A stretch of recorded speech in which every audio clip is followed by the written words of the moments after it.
Hi sewing friends, I'm Karina from Lifting Pins and Needles. Thank you for joining me today. And today I want to show you a new pattern release by Itch to Stitch.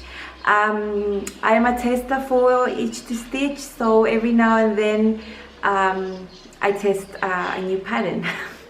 So I'll insert a line drawing here so you can see how the shape is. This is called Dana Point top, and it's got all the things I love, you know. It's got like a tapered shoulder that's sort of in here, it's not up here, so it's like a slight racer back but not a racer back. You can still wear your normal bra underneath and just tuck it in under there, you know.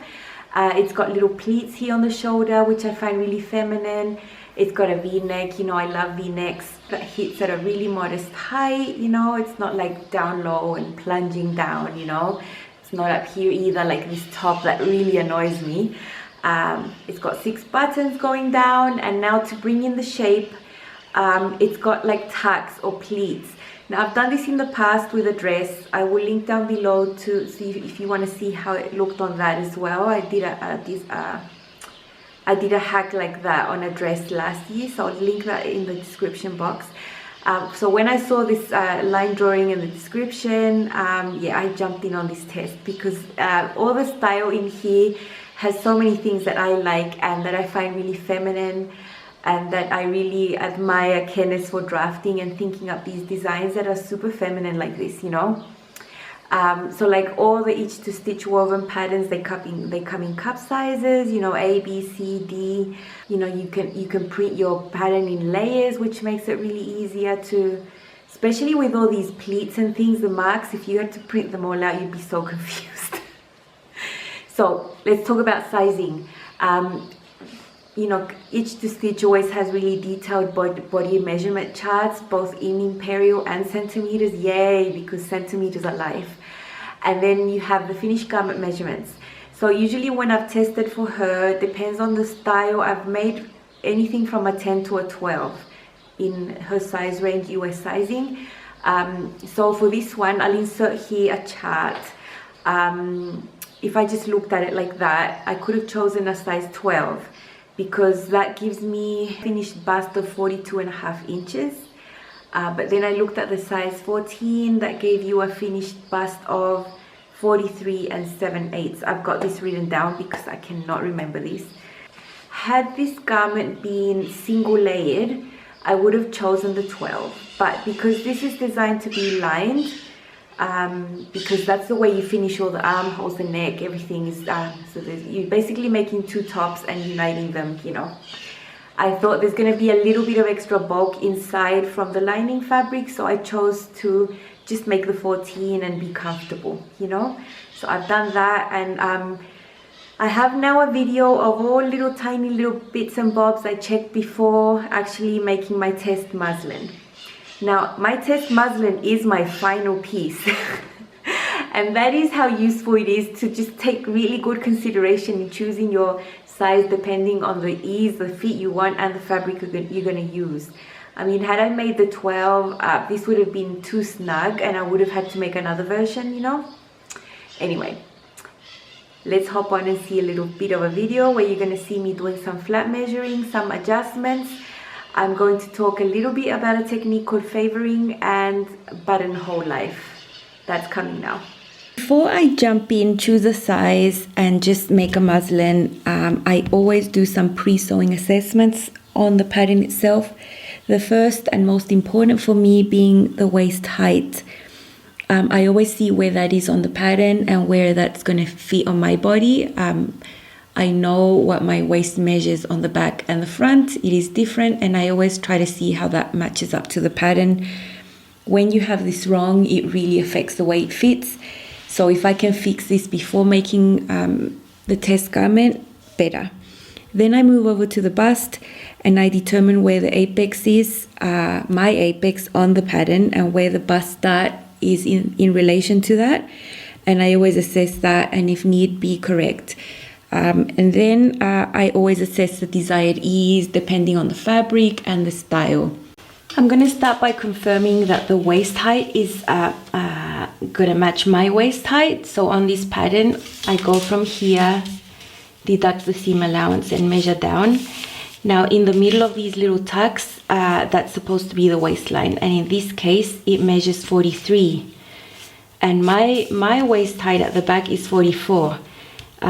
So there is a lengthen and shorten line here, so I'm going to slit that at 1 centimeter, and then my waist height is going to match these tucks and this pattern much better if I just go ahead, make it, try it on, and see that the waist is too high on me. So that is one way I do flat measurements before, always confirming my waist height from the shoulder seam down. And I know my waist height at the back is 44, so I always compare that knowledge I have of my body to what's on the pattern. The same happens with the front. If I measure from my shoulder seam down, I know that my waistline at the front is 48 centimeters. So it's longer in the front, of course, because I do have a bust on the front. I don't have one on the back. And the pattern here has a waistline at 47 centimeters. Mine is 48. And it matches the same measurements at the back. I'm going to use that line there, cut it at 1 centimeter, and then I'll be ready to go. Now about assessing this bust dart on the side, I've cut a C-cup, and just eyeballing it, I find that the dart is a little bit too small, the depth of it here on the side. When I measure it, it measures 2.5 centimeters, so about 1 inch of depth. And for me, for my C-cup, I usually find that a dart that measures 4 centimeters gives me a nice fit.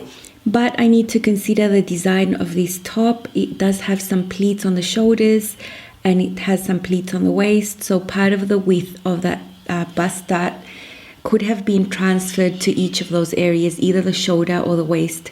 So I really trust the designer's drafting skills, so I'm just going to go with it, and I'm going to make the dart as is. I've marked in red here my apex, right there, measuring from my shoulder down, 32 centimeters, and from the center, which is the middle of the button there, the button mark, that's the center, measuring outwards is 12 centimeters for me. So I know that that's my apex. And I'm noticing that the dart hits a bit too next to the apex for my liking. So from the apex, I've marked 1 inch outwards, and I'd like my dart to hit there, which means I'm going to shorten the dart by about 1 centimeter. And that's super easy to do. You just carry on the line there and just shorten it. Nothing really fancy about that little adjustment. I've added on the extra length to my waist. Right there you can see the yellow paper. Now on the front, the shape of that front part doesn't really distort the shape of the side seam at all, so just continue the line.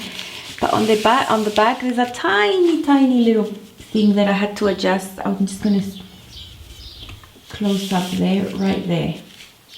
So I just had to continue the red line, and there's only like a few millimeters to fix there. This pattern you can print in layers, so on the paper you see 2 lines, and that's because I chose to print out 12 and 14. I think if this was a single layer garment, I would make the size 12 and it would be fine.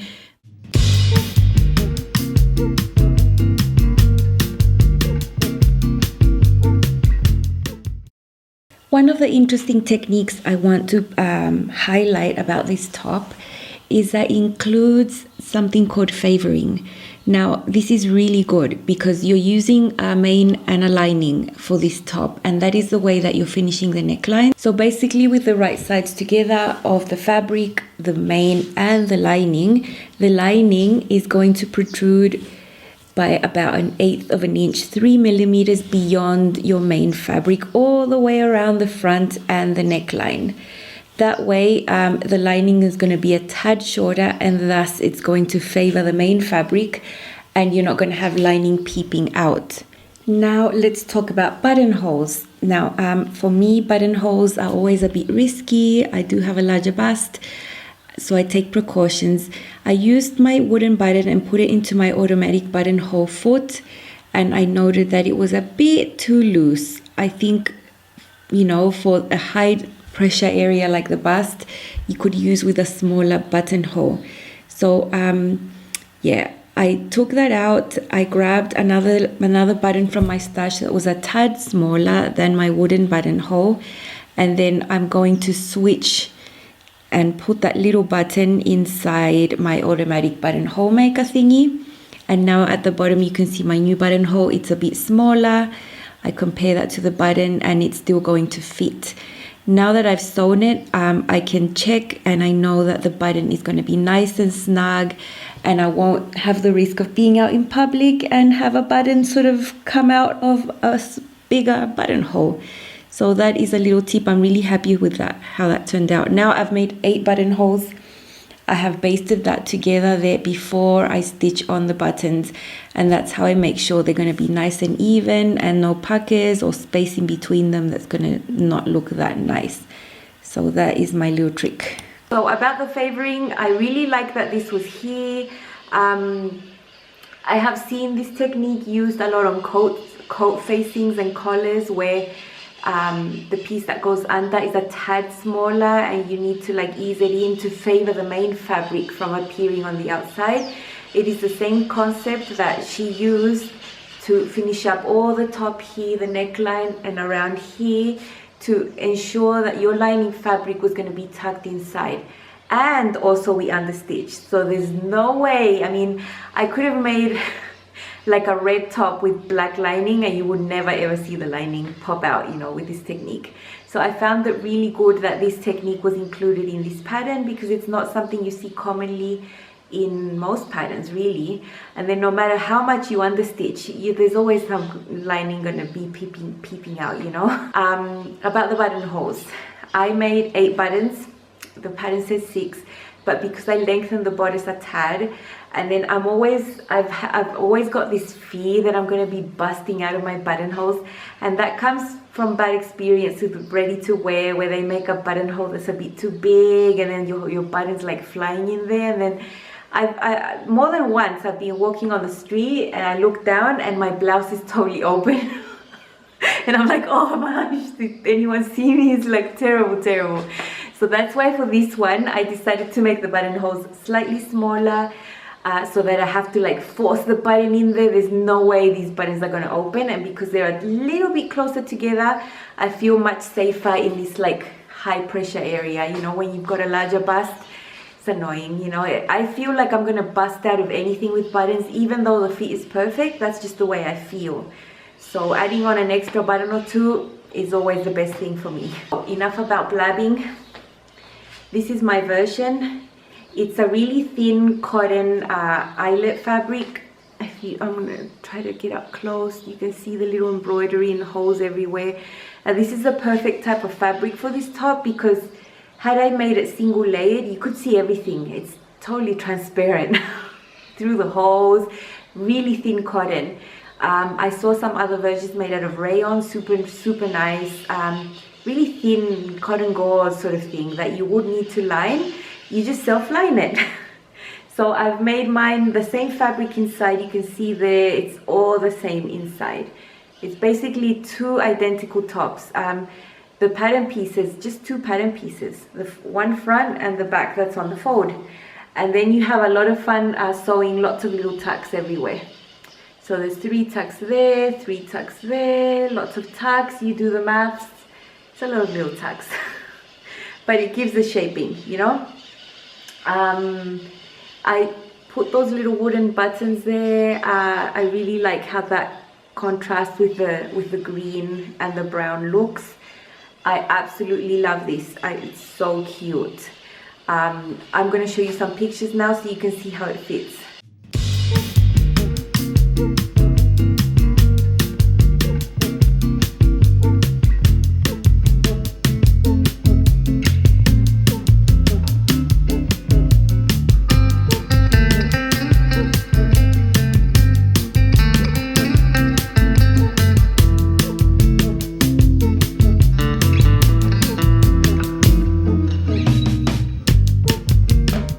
So I thought I would step out of my bright colors for once and make something a bit more neutral, a bit more muted. I think this is a nice color for me, and I always wish I had more of it in my wardrobe to match with like more neutral things, you know, not so bright in your face, you know. So I really like how this neckline falls right there. It looks really nice on the side. There's no gaping, you know, it's really important for me. I didn't make any adjustments to the pattern other than what you saw me measure, which was lengthen the bodice by a tad and shorten the buster. The buster is perfect, the height is perfect, and it's because it's geared for a C cup, you know. So you can choose your cup, you're going to have a much better result. And I'm going to go back up to here so I don't fall off. You can see that it nips in at the waist with those little pleats tucks, and then it flares out a little bit but not excessively. And at the back as well.